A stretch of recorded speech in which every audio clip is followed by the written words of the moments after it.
So do you think a man, sick his entire life, standing only 1.37 meters tall, could shake an entire empire with just his words?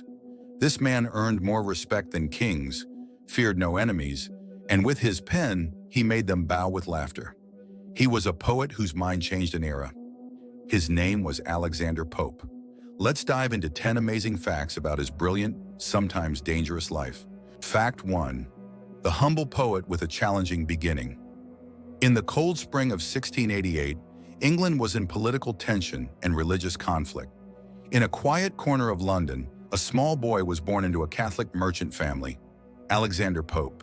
His father was a devout, hard-working, and successful cloth merchant. His mother was gentle, yet deeply religious, instilling in him a love for knowledge and learning. But their faith pushed them to the margins of society. Catholics were barred from public schools, universities, and government positions. From an early age, Alexander's world was built in silence and books. While other children played outside, he devoured Homer, Virgil, and Shakespeare at home. His teachers were not men, but the voices of the pages. Society tried to limit him, but he freed his spirit. His pen became his weapon. Little did anyone know that this frail, sickly boy would one day become the sharpest pen in all of England, the poet of poets. Fact 2. A determination bigger than his body. By the age of just 12, fate played a harsh hand on Alexander. He contracted polio, a disease that would change his entire life. His body weakened, his bones bent, and he would never grow to a normal height again. As an adult, he stood only 1.37 meters tall. His back was curved, his head slightly tilted, and every step was painful. But the hardest part wasn't the pain. In a society that ridiculed anyone different, Pope faced mockery and rejection. Children on the streets called him the dwarf poet, and many laughed at him. Yet Pope did not respond with anger. He collected their mockery at the tip of his pen, and years later he would expose them in literary history through his satire. Though physically weak, his mind and spirit were as strong as iron. He transformed his pain into power, his loneliness into thought, and his silence into poetry. Everyone could see his body, but no one could see the force within him that would shake the world with his pen. Pope revealed that force in every single line he wrote. Fact 3. The schoolless child who made himself a genius. In those days, schools were closed to Catholics in England. Young Alexander Pope quickly realized that he would be kept away from formal education. But that didn't stop him. He built his own school in a corner of his home, within the silent pages of books. He began reading at the age of 8, and by 10 he already understood Latin, Greek, and French. He read Homer, Virgil, and Horace on his own, translating line by line. For him, these books were not just texts, they were secrets of the universe. Amazingly, Pope never had a teacher. His teachers were the books, his classroom was his solitude, and his blackboard was his own notebooks. He learned from mistakes, changed with every page, and grew with every thought.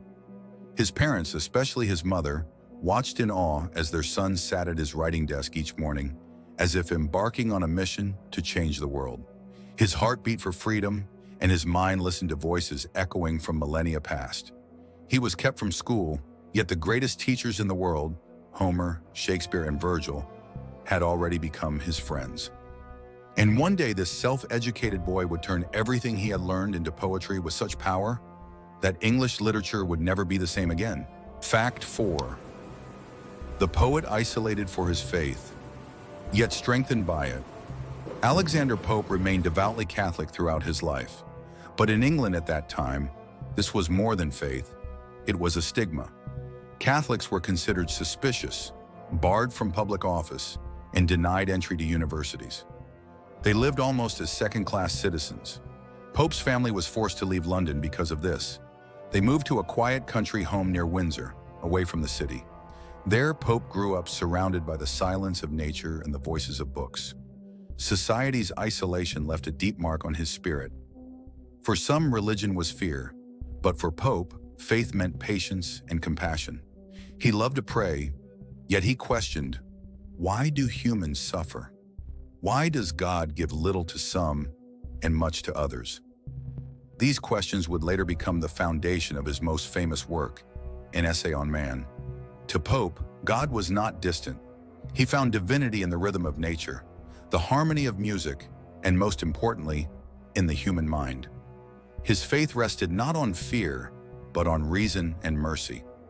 Even as society cast him aside for his beliefs, Pope did not bow. Instead, he turned his isolation into pride, saying, "You may shut me out of your doors, but I will enter your hearts with my lines." His faith was not only in God, but also in the moral strength of humanity. And through this belief, Pope neither succumbed to hatred nor to pain. He wrote, and in every line, he united God and man. Fact 5, a literary miracle born from a hair strand. Sometimes you don't need a sword to change an empire, just a single strand of hair. In 1712, a small scandal erupted in London between two high society families. A young nobleman playfully cut a lock of a girl's hair, but that joke turned the families into enemies. The incident became the talk of every salon in England. At that time, young poet Alexander Pope decided to immortalize the event as an epic, heroic poem. The result? The Rape of the Lock, perhaps the most delicate satire in literary history. Pope turned an ordinary social drama into a mythological battle, and a simple hair strand into a sacred symbol. He cleverly exposed human pride, aristocratic vanity, and the social absurdities of his era with subtle humor. The poem was so skillfully written that readers laughed and felt embarrassed at the same time. Pope once again proved, witty satire is sharper than any sword. The Rape of the Lock was read not only in England, but across Europe. Pope became not just a poet, but a shining star of the Enlightenment, turning everything society laughed at into immortal art, proving that even a single hair can become eternal in the hands of a genius. Fact 6, the poet who brought Homer to England. One of Alexander Pope's greatest achievements was his translation of Homer's epic works. Classics like the Iliad and the Odyssey had fascinated humanity for millennia, but they had never been rendered into English with elegance, nuance, and rhythm. Pope would sit at his desk for hours, days, even years, reading Homer line by line, turning each verse into English that flowed like music.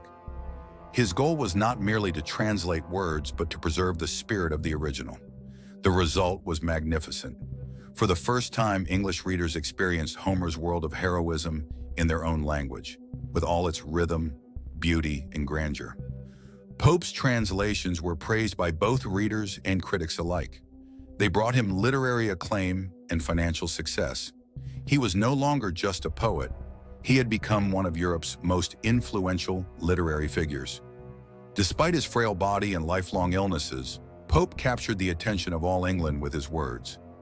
This achievement proved that physical limitations cannot stop the spirit. In every line, Pope's heart and mind shone with immortal power. Fact 7, the poet who fought with his pen. Alexander Pope's pen was never meant just for poetry. It was a weapon of wit. Through satire, he battled against the foolish, shallow, and talentless writers of his age. In 1728, he released the Dunciad. It wasn't just a poem, it was a declaration of war against the army of dunces.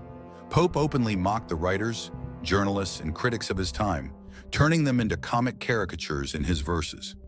Each line was like a mirror, reflecting society's vanity and ignorance.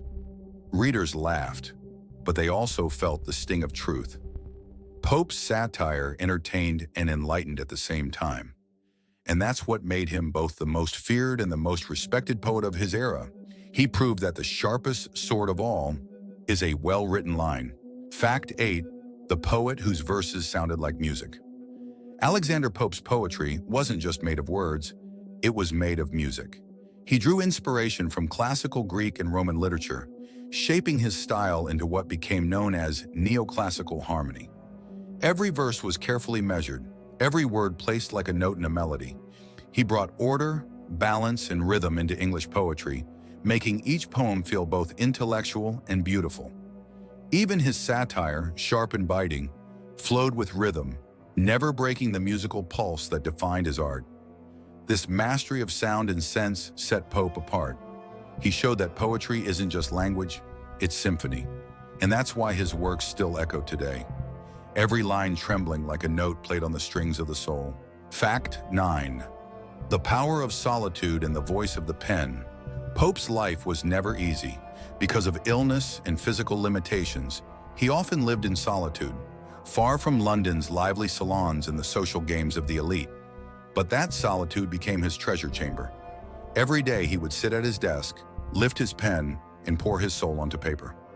For him, writing wasn't just an art, it was a window into the world, a way to connect with humanity without leaving his room. In isolation, Pope observed, analyzed, and created. He saw the flaws, vanities, and beauties of mankind and turned them into brilliant satires. He proved that even a man alone could speak for an entire society, louder than 1,000 voices. His life teaches us something powerful. Physical weakness and loneliness can't silence the soul. When you have a pen and a mind, every line becomes a victory, and every verse, a conquered world. Through his solitude, Alexander Pope built a universe of wisdom, wit, and truth. And that's what made him one of England's eternal literary legends. Fact 10. The death of Alexander Pope. A weak body, an immortal soul. In May 1744, at the age of 55, Alexander Pope passed away in London. His body had always been frail. Childhood illness and deformity caused him constant pain, but his spirit, his words, and his genius remained immortal. With his death, England lost one of its brightest minds, but his poetry, translations, and satires continued to live, echoing through centuries, whispered in classrooms, libraries, and hearts. Despite the world's barriers, his sickness and isolation, Pope carved his name deep into the stone of literary history. His body may have failed, but his words became eternal, proof that the pen can outlive flesh. Alexander Pope's life and death remind us, the body may be weak, but words, thought, and creativity are forever. If you want to explore more stories of genius minds like Alexander Pope, discover the secrets of history, and be inspired by timeless words, don't forget to subscribe to the channel. Join us for more journeys filled with wisdom, laughter, and wonder.